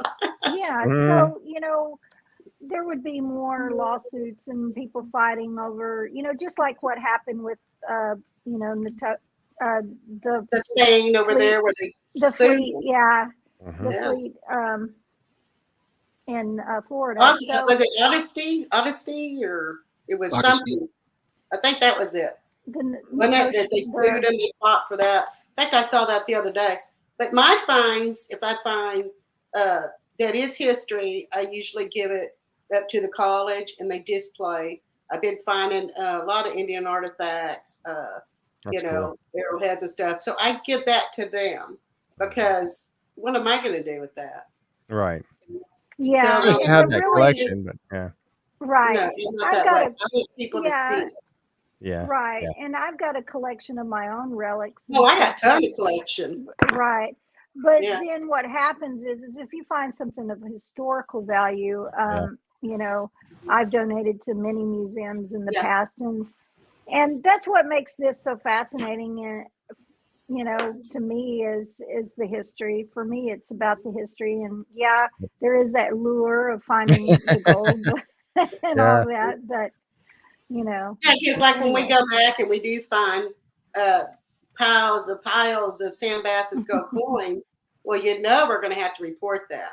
Oh, yeah. But do we put that on TV? No, we don't. Because we got to report it, because what are you going to do? Melt it down? Where'd you get all those gold bars at? You can't get nothing. You know, and it's not worth going to jail, because I've seen some of those stories. maybe they would be nice and say, "Here you go, Gypsy and Donna. You could have 2 or 3 pieces each." I'll be happy with that, so I can Oh, just show absolutely. I would be and totally then give happy the with that. best where it goes Yep. into a Yeah, museum exactly. Right. for Right. everybody to see. And like you said, that's exactly right. You want that out there where you could get it, Mhm. people can observe it. If you have it in your private collection, it's in your home. Yeah, a Yeah. select few people get to see it, but if it's out in the public domain, Mhm. where in a museum or something, yeah, that's the true gift That's how to me and history. Gypsy is, anyways. Yeah, that's exactly right. I was talking with Rob Westrick and, working on the 1715 fleet. And those guys, if it's found in the water, I think it was an 80-20. They get to keep 80, 20 goes to the government. But there's also Mhm. that clause about historical stuff that is something, Mhm. there's also Yeah. that part of it that they can say, oh, no, that's special. We Yeah. get to keep that, and that's fine. If you find it on the beach now with Gary Drayton, everybody's heard of Gary Drayton. When he finds something on the beach, it's yours. It's Yeah. absolutely Finders yours. Right. keepers, losers, Right. sleepers is what he says. Yeah, exactly. And so that's kind of neat, so I would Yeah. imagine that, like, if you found those coins, the Sam Bass Mhm. treasure coin, or the coins that were stolen, yeah, you've got to show that, oh yeah, we found a bunch of them. But yeah, I mean, what an opportunity, what a thing though, if you did. Right. Now you've Right. achieved it. We found this stash, there may be more, but look what we There may be finally more. did. That's got to Right. be worth, yeah, oh my gosh. Now, right And there is not in, worth the money, is finding it, because we've been yes, searching. yes. I've been searching for years. Priceless. And just finding it. That's all I want to do, is find it, and they could just give me one piece of coin. That's all I Yep, want out of the deal. yep, yep. And it's not Plus they just can finding take, it too. I mean, because when you do find it, you're going to be finding it on someone else's property. So right, yeah, Yeah. that too. True. Well, But you got and permission. he would give me and Gypsy. For instance, was it Cortez? They found, wasn't it Cortez, Gypsy? Across the street from where we were metal detecting at, there was people laying pipe, I guess, for I don't know what kind of pipe. I can't remember if it was a right of way, some kind of pipe. Anyways, they found gold bars of Cortez's gold. Mm, And They're he claiming, says yeah, it's all of it Cortez. was found. So he invited me and wow. Gypsy, the owner of Sam Bass Springs, to go back. And that's what we're going to do in March. We're going to go metal detect in that area. And they did We're gonna find look for that. But there was a rock. Gloria. Tell them about the rock. Yeah. She's a wonderful, wonderful historian. And she's the one that helped us get over onto Sam Bass Springs, Gloria Elam. And there, what was it? She took us over to a rock that had like Cortez writing on it, but it was Oh all grown wow. up. So Gypsy said, let's come back in the winter so we could kind of, she's going to bring her machete and she could go do that little bit. I'll bring my weed eater or whatever. We're hoping we could find that rock, because how do you know that's not what the deal was, where those people that was laying those pipe down saw, or, they found, this is what they told us. Gold bars that come from Cortez. And he's guaranteed there has to be some more. He did tell Gypsy, we find them, me and Gypsy's going to split it with them. Wow. I mean, I hope we can find the mother load of them so we can yeah. now we could go travel everywhere and more money to do like Right. what we love to do. Well, that's a question I was going to ask. I mean, if you're going to private property, like the gentleman that the mountain where you were looking for Sam Bass, you were going up that hill behind the house, and there was the well inside that they built the house on. I mean, if you're going to be on somebody's property, do you typically want to work some kind of a deal like that and say, if we find something, I mean, how does that kind of negotiation take place for that, right? Yeah, sometimes you can, sign an agreement beforehand. I know that a lot of metal detectorists do that if they're going in on a private permission, and they will have a document already printed out, an agreement of what if something over this value is found on your property, and we would split it 50-50, etc. Now, we didn't actually make any type of agreement with our friend that in their house. We probably should have, but I guess because Donna and I know them, we're, she knows and trusts us, and we trust her, and so we just kind of went in there, with excitement and jump in there and look for it, So. And we are going back to there, but really, I don't know if we'll have extended show on this because what I understood, if we do find it, then they're coming back and it'll probably be in season 3, maybe. I don't know. But Gypsy will do YouTubes on it, and then you guys could see it on that. I'll do some on mine, but there's being more popular. Let us know. Yeah, please do. Yeah. Please let us know. We'll Will help do. you get attention to that for sure. I'll be watching anyway because now that I'm a subscriber to your page and your channel, and I'm gonna jump on yours too, Donna. As soon as we're done here, I'm gonna go find it. I'm gonna subscribe. I showed a lot of Sam Bass more than what the show. See, that that's is the on thing. my channel. Down in that, it showed a lot deeper in there. But let me tell you one thing that happened on that side by side. We drove and I missed my turn to go over to where Santa Springs was. I went all the way up on top of the mountain. And I was saying, I messed up. Okay, the radio says you messed up. You went wrong. I went on the very top of that mountain. And I'm going to tell you what, I was scared already to drive the side-by-side. It was me driving. And I said, here, Matty, you drive it. Get us back down. Because we was sliding all the way down. It was like, little pebbles. And I'm like, what if I rode this thing, kill us all? I was scared. I was even ready. I'm coming. Matty or Gypsy don't want to take it back down. I don't. Y'all come up there and get us back down. Because I was scared. That was probably the most scariest part of me. Because that was real tall, wasn't it, Gypsy? We went way up. And I messed up. And nobody didn't want to get us back down. I didn't either. In fact, when we was out traveling, he was the producer of Skinwalker Ranch. When it's Skinwalker Ranch, he had to drive us out of another part because I couldn't get turned around and I got scared because I thought I was going to go off the waterfall. And so he drove us out, the producer of that, to get us back out. Yeah, he's calling me, you big old baby, get tough. I know, because I said, I'm going on Skinwalker Ranch. And then they're like, I don't know. I'm going on Skinwalker Ranch. Wow. Well, I tell you what, when you do, let me know because I would definitely love to have you on. Yeah, bring me. Yeah, that's a whole nother. So do you like the UFO, UAP, paranormal stuff? You guys both into that? I'm really into that. Yeah. John Edwards, have you heard that? John's watching, I know. I have a friend. We got a friend. Her name's Martha. I won't say her last name just in case she doesn't want me to mention her name. I know who you're talking about. They have all this. Well, Gypsy knows, but we was at that East Mountain, and they brought all this equipment to where you shine this thing here and you listen to this thing. And we saw one of them, and it was blinking back. And I'm like, and that was my first time to experience that. But I have seen 2 when I was younger.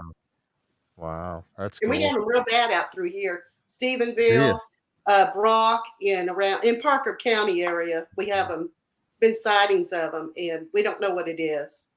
Oh, man. Yeah, so that's what I was telling Gypsy before the show started. We were talking about it a little bit, and I said that one of my other passions is UFO, UAP, and paranormal stuff. Like Matty Blake. Matty Blake's into the paranormal stuff too. He really is. Yeah. And so we've got another, it's all on my J Free 906 channel, but there's another playlist that has all of our Beyond Our World stuff. I seen it. I went on there and looked at it. Yeah, John Edwards and I kind of dig into that stuff, and we're looking at the whole, now that there's disclosure coming. I know that's not what we're here to talk about, but man, so we're going to have to, John and I are going to have you guys on for that. Oh boy. You know, Matty, when we went to the haunted, at the foot of the base is a house, Haunted Hill House. We went on there, and you know, we went in there, and Matty experienced stuff in there. That place is probably the most, right, Gypsy, the most haunted, paranormal, whatever going on in the United States. Wow. They're very famous. TV. They did TV shows. They're fixing, I think, maybe do a whole series of it about something. I can't remember. She's a really good friend. But yeah, there was voices heard, things happening. Even Matty in Gypsy, tell them about the part when we was walking. Yeah. That's one thing. So Matty, he had messaged me, and he was going to release a video, and I never saw it, but I don't watch everything that he, releases. But in Haunted Hill House, one of the rooms, the room where the well is that I climbed in to search in, and we put the camera down, that room is actually called the Scratch Room. If that gives you a inkling of the house. But Matty and I were in the kitchen while they were setting up cameras out and doing stuff. And Matty and I are in there, and we're in the kitchen. There's a big long table, and then on the whole wall in front of us there's cameras set up throughout the house. Every room's got a camera in it. You can watch every room and what's going on in that room. Oh, well, wow. There's also a camera in the kitchen that's right behind us. You see? That's looking at them. It's looking at us. And Matty and I are watching all these videos, and then the next thing you know, there's an orb where he's videoing, and right as he was videoing, this orb comes down, and you can see it on the big screen, and he captures it there, and it was responding to him. Oh, wow. Wow. And see, I did film that. Yeah. So, well, I did film some with Matty going through the house, and when I was doing it, we caught orbs like they were, like, I don't know what they were doing to him, but he got really weirded out, and he's there was definitely orbs following him. And the camera people didn't even want to stay in there. They were scared. They were chickens. And they could have spent the night there. They actually could have spent the night because they paid for that place, but they choose not to. And a lot of people leave out of there. You've had famous people that stay in there. Yeah, it's a lot of people that won't stay the whole night. Let me tell you, when I researched that house because of Sam Bass, when I walked in, I heard, because they set these little things up. You know what I'm talking about? Those little, what are those deals? They catch EMFs or it said, it's just Donna. She's here to tell our story. And then it started talking about fire. And there's on my YouTube channel, you'll hear where we was digging out the well. It said Sam Bass's gold. Sam's gold. Wow. I kept saying Sam's gold over. Now that was creepy. Yeah. Yeah, and it's on my YouTube channel. Wow. I gotta go. Okay, yeah, I'm definitely gonna check that out. Now you gotta go check that out. And then you'll hear these voices. So anyways, but the camera people were pretty terrified about staying in there, so they hung out a lot outside. Me, Matty, and Gypsy was right in there. We explored the whole house, and it was wild. Yeah, and what Donna was talking about at one time, when we're Donna, I, and Matty are heading up right beside the house, and we're about to go up the side of the mountain, and you can see the side of the house, in the backyard. And there's a scene in there where we're walking, and he said, he's talking to Sonny, and he says, "All right, let's go, follow me." And we're following him, and we're walking right beside. After we had finished filming and everything, Matty and I were walking together right past that same area later, and him and I both had heard an out-of-body voice, and it sounded like a little girl. Oh, wow. Oh, wow. It was creepy. Wow. But you could probably go on there and see that. I don't know if she has any videos maybe of Matty and us there on her website, Facebook page or something. It's called The Haunted Hill House, Mineral Wells, Texas. Okay, I gotta look that up. Yeah, Matty's wanting to come back. We all going to go back, Matty and me, and we're going to go back and stay the night, all night there. I want to go. I've stayed twice, and I've been there a bunch of times. I stayed there because I did a lot of research for that house. And all of a sudden, I don't think I'm going to stay in the axe room no more because they've been getting attacked in there. But I've never been attacked in there because I go in being a nice person, and I don't provoke because I don't know what it is. Yeah, we don't know what it is, Right. But strange things go flying.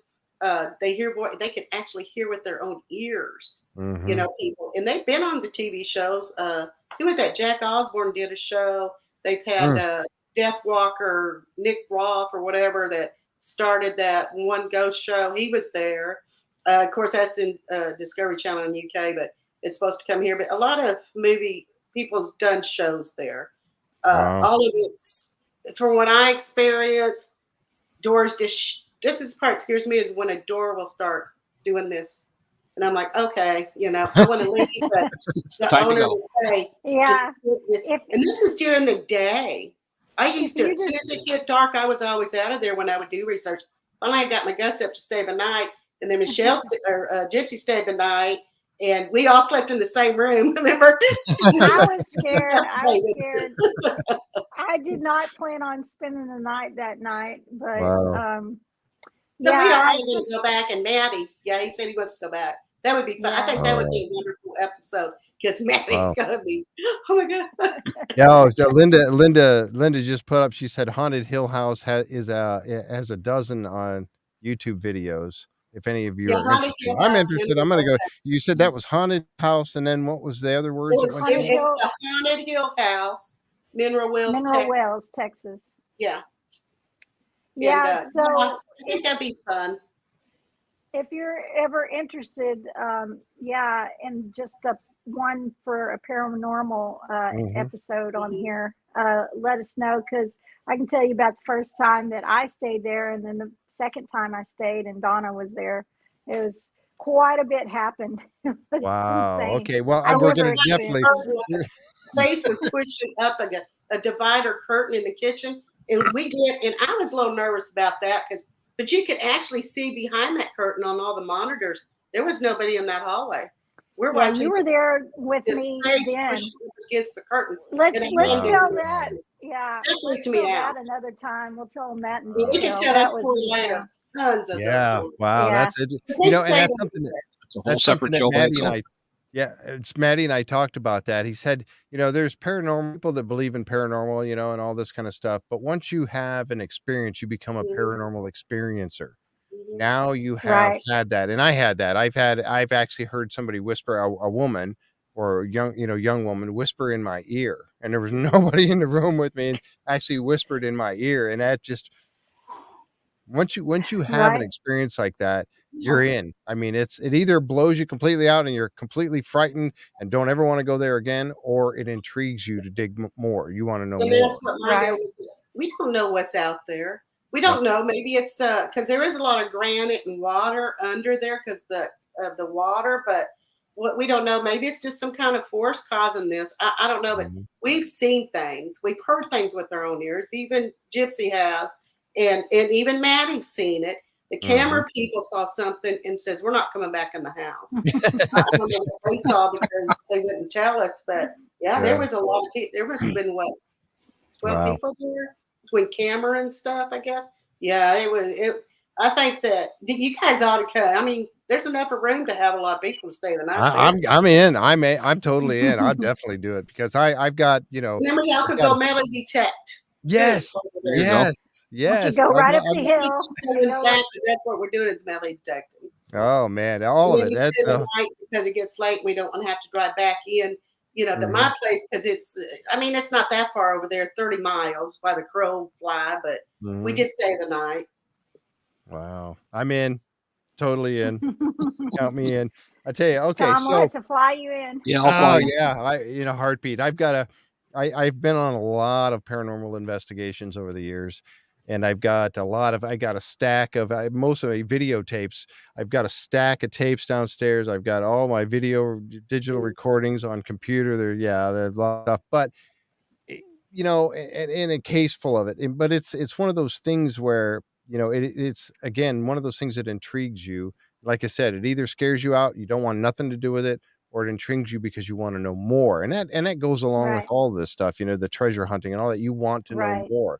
You haven't achieved enough. And there is a level of thrill to it, whether it be the paranormal, searching the paranormal, or searching into UFOs, UAPs, or treasure hunting. There's that level of thrill of the next good find that keeps you going. And that's kind of you want that. You're kind of a junkie for that thrill, that adventure, as you go along. Well, that's the only reason why is because they were using those apps to tell us where Sam Bass's gold was. Because there's old newspaper articles, watch that ancient Indian Joe had witnessed Sam Bass. Yes. In the cave. But since then, they had a landslide. So we got to figure out, that guy was metal detecting off of one of those jitterbug, or what was it called? Jitterbug or something. They were the real huge things because this was 1925, 1935. They didn't have metal detectors like the 70s, even though they were like huge. they were huge things. Well, he did hit the spot 20 feet down. He was hitting the cave, but there was a landslide. So how are we going to get in there? He ran out of funds. So that was it. So we was hoping that Marty and Rick would somehow horizontal or whatever they could do to get into that cave. Because there is a cave there and it had a landslide. That's where the newspaper says that he had hit it. And that was another deal. But we was asking that, the owners was asking those boxes, whatever, where is it? And it kept saying Sam Bass, or it'll say Bobby's Gold, because he did have a couple of nicknames as Bobby. But it keeps leaning back into that well that's inside that house. Wow. Yeah, and we seen Matty putting the camera in there, trying to look in there, and it looked like it was going into a crawl space under more of the house. But yeah, did you ever find? We purchased one of those cameras. Gypsy had told me which one to get, so we're going to go back and put it in there and really look good. Because, like I said, when you're filming, you don't have time to do much. And I think that whole well has to be dug out. So it's really up to the owners, since they do run the Haunted Hill House. That's a big feat to do. So who knows if there is anything down there, how much trouble they're going to go through to have that dug out. It would have to be dug out by hand, actually, because well, that's what we one. You saw what a tight spot I was in there when I called in. Absolutely. Yep. I had no room, so you would have to. Well, it's that piece. What is that cement piece that was on the floor? Yeah, you could tear that out. She could have got into it. Got into that.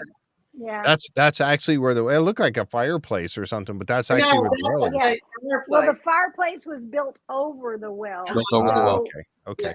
There's no chimney whatever to go out. It was a fake thing, and I think people would just throw a newspaper, burn something or whatever there. Tell them a little bit more about that, Donna, I know they kind of went into it in the episode, but why the house was built on top. Oh, yeah. Well, the reason why is because the other part of the house was like a cabin. And then when Judge Lynch come in from Denton, Texas, and come to Mineral Wells, it's called the Crazy Water. You could Google that, the Crazy Water of Mineral Wells, Texas, and you could find everything about it. But Judge Lynch come in, and I think it was in 1872 or 5. It was before Sam Bass was over there. And he had ordered everybody to close their wells up because he wanted to make the money off the crazy water. Because it was a healing. It had a lot of alkaline in it. And, yeah, it made you feel good. But if you went back home to New York, you were either dead or sick, because it only lasts like 2 days.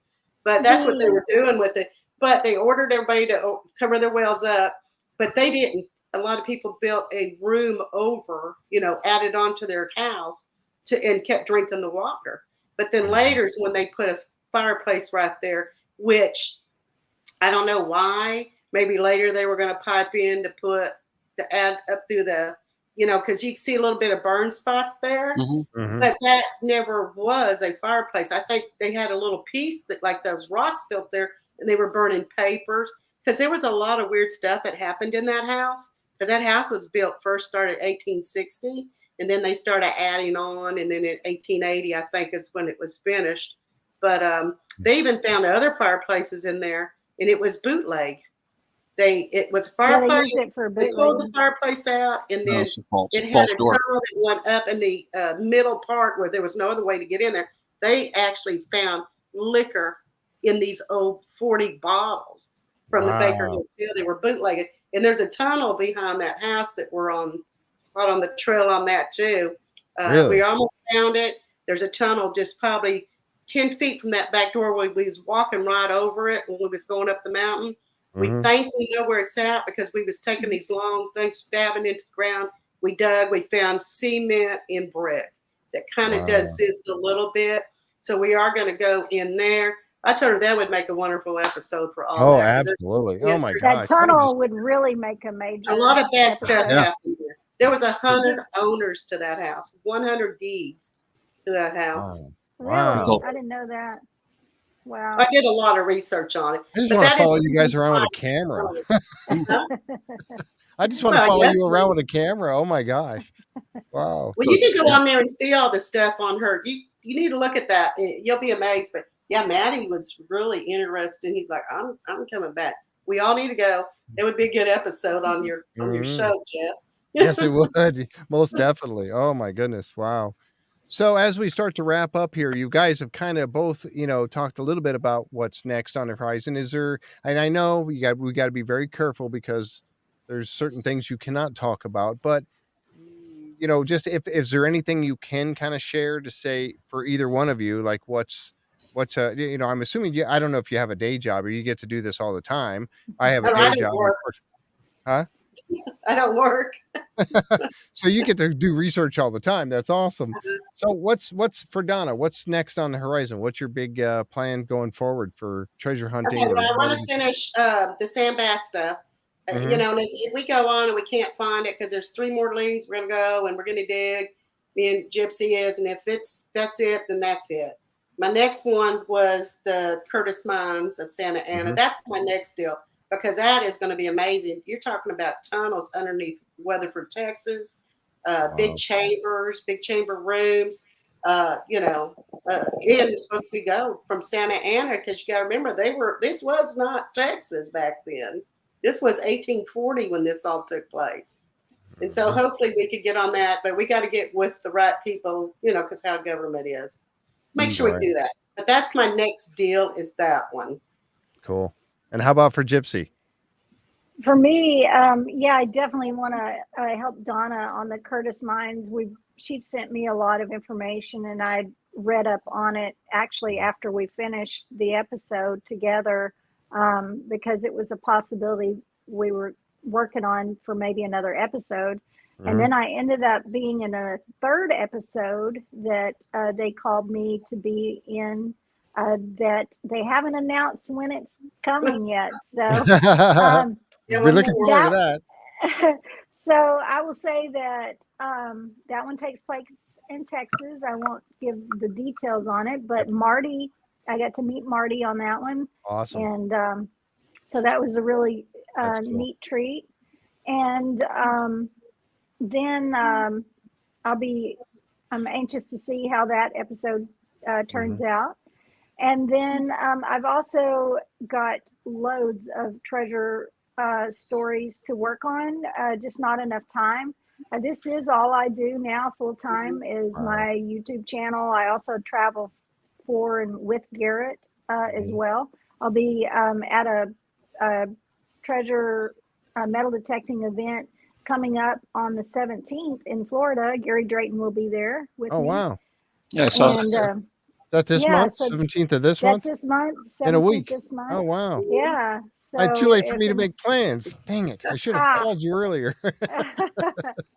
But yeah, Gary Drayton and I will be there, and I'll be at the Garrett booth, and I'll be there signing autographs and meeting new people. And but ever since this is aired, Donna and I both gotten several phone calls and contacted by other treasure hunters and other people.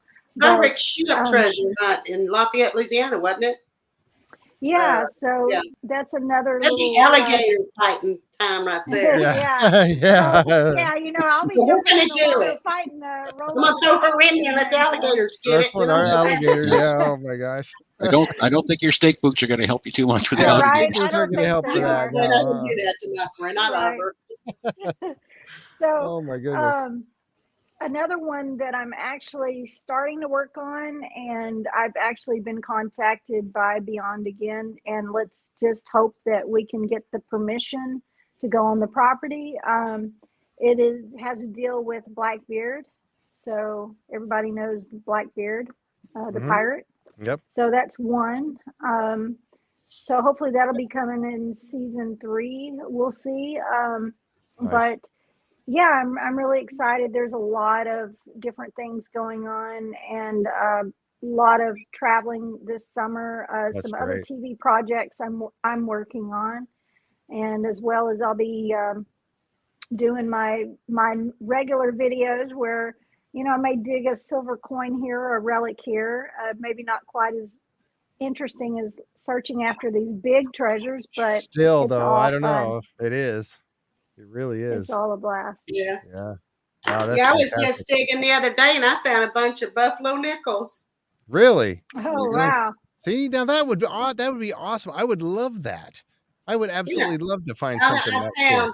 I don't know, and I just found this one today, this morning, and I haven't even looked at it, but I don't know what that is. If that's from Mexico. Where'd you find that? I found that up where I found the silver dollar at the back of my yard. Oh, you went back? You went back over and there? I found this. So I don't know what that is. It's hard to tell. Wow. I think it says 1901 or something. Oh my goodness, that's awesome. I found. I was going to show you that. I found it was this one that I found in the backyard. And this was when we were searching for Sam Basses, because I'm like, oh my God, that's the same year that we're looking for Sam Basses, but it's not gold, it's silver. Oh wow. It's 1877. So she bought a metal detector from me. She said, "Hey, can you recommend a metal detector?" This is before the show. And I said, I'm loving the Garrett Ace Apex. And so she ordered one from me, and she gets out there and she's just playing around on her property back at the back of the fence, because it used to be part of a really old My ranch. great metal detector never picked it up because I've already did it there before. See, that's the key right there. Yeah. Just like that. It had a 99. A 99. I cannot believe it. A 99. 99 high. I've never seen a 99. High silver reading on her LCD, and she pulls that up. I was so jealous. And that's what I'm saying. What used to be here?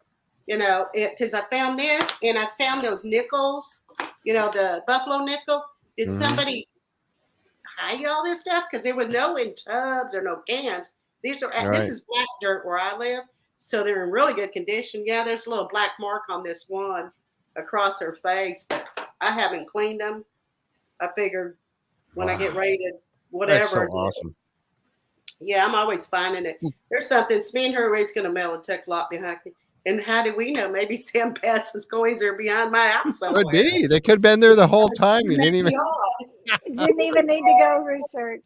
Oh wow, that's awesome. Wow, I tell you what, I sure envy you two ladies. I tell you, for what you get to do, that is so cool. That and I'm going to put in a shameless plug, if I could. Gypsy, tell Gary. I've asked Gary to come on the show. Now he gets money when he goes places. So we'll just give a shameless plug. Say, hey, I was on the show with Jeff and Tom. Chris of Oak Island. You should give him a check sometime. All right, I will tell him. Oh, because I'll twist his arm a little for you. And thank you. Oh my gosh, that would be great. So, man, oh man. And before we go, I have to ask you also, Gypsy Jules. Where did that come about? So I had already had the nickname Gypsy from when I co-owned a resale shop with another person, and we called ourselves the Eclectic Gypsies. And resale is another form of treasure hunting. If you get into that. And again, I've always been fascinated, but this is right before I started my YouTube channel, so everybody would call me Gypsy as a nickname, and it kind of caught on, Gypsy Jules. And because Jules, I actually used to sell jewelry too. So. Oh wow! And then of course I'd find jewelry too with metal detecting. So it clicked, and so I decided to stick with my nickname for my YouTube channel, and then it just carried on. So that's how that all came about. Wow, and, that's cool. Anyway, it's very unique. He did ask if I wanted to come up with some name because of the show, because I have been getting people face texting or whatever that is, because people don't know my number or anything, and they would, you just got to be careful. Yes. That's why Donna the pirate. I don't know where I live or anything like that. You pirate. have to be careful. And the producer did tell me, you want to come up with a name like Gypsy, it's got a name. Why don't you come up with a name? I'm like, I don't know what name to come up with. So I just said, I want to come up with personal information out there. Yeah. But so far, everybody's been really nice to me. I have had a lot of nice comments. Yeah, I tell you what, I think you both are fantastic, wonderful ladies. I tell you, like I said earlier, I envy you so much in what you get to do, and the fact that you share it with us, through your YouTube channels and being on the show. And you were so kind to come on with us here and talk about the 2 episodes. I can't thank you enough. Tom, did you have anything else you wanted to ask? Thank you very much, ladies, for joining us tonight. Thank you so much, please. Tom. And Donna, you mentioned about writing a book. When you get ready, please let us know about that. We can have you come back on, plug that book, and talk to us about that a little bit. There's 2 Curtis Mines, and then of course Sam Bass. Yep. But I got to get Gypsy in the Curtis Mine so I can finish the book. Yeah, exactly. See? Oh my goodness. Well, I'll tell you what, this has been fantastic. This has been fantastic. We're at that 2-hour mark, and I always try to cut it off at that point because everybody, but I tell you what, it's been awesome. So awesome having you 2 on. It really has, and I can't thank you enough. Hang out just for a minute, and then when we close up here, so I can just say a couple things when we're done here. But hey, folks, thank you so much for being on the show with us here today. And if you would, click on that subscribe button on YouTube and give us a thumbs up if you like the content of our shows. And if you'd like to help support the show, we have our Patreon channel, which is patreon.com, and it's jfree906. And that's how I got my nick. We had a lot of Jeffs that were working at, playing guitar in the band and stuff. And so they just started calling me J Free. That was how I got, separated from the other Jeffs. And I'm 906 is the area code to Michigan, up in the UP, which is where I'm from, which is where Rick and Marty are from. Oh yeah, they're from the That's UP. Where I got to go up there too, not too long ago with Marty, or that's a whole nother story. Yeah, exactly. Well, we'll have to get to that for next time. Yeah, whoops. Next time. For sure. So anyway, thanks so much, folks, for watching. We really appreciate you being here today, and I know we missed a lot of chat, but we'll go back over and check these out, and maybe these wonderful ladies they're part of our group, so they can go back and look and see if we missed any questions and answer them later on when they have time, when they're not treasure hunting. So, but again, thank you so much. Don't forget, next this coming Saturday, we've got Terry DeVoe is going to be on the show, and Terry, of course, we've been on Oak Island a few times, and he's called into our show before, but he's going to have a lot of really good information about the Portuguese connection with Oak Island. So you want to check that 2:00 on Saturday, 2:00 Eastern time. Terry DeVoe will be right here with us, so we're looking forward to that one, and we'll see you next week also on Wednesday night for our regular Curse of Oak Island recap for episode 14. So we'll see you then. Have a great rest of your week, and we'll catch you next time right here on the Curse of Oak Island and Beyond live stream. Bye-bye now. Good night, everyone.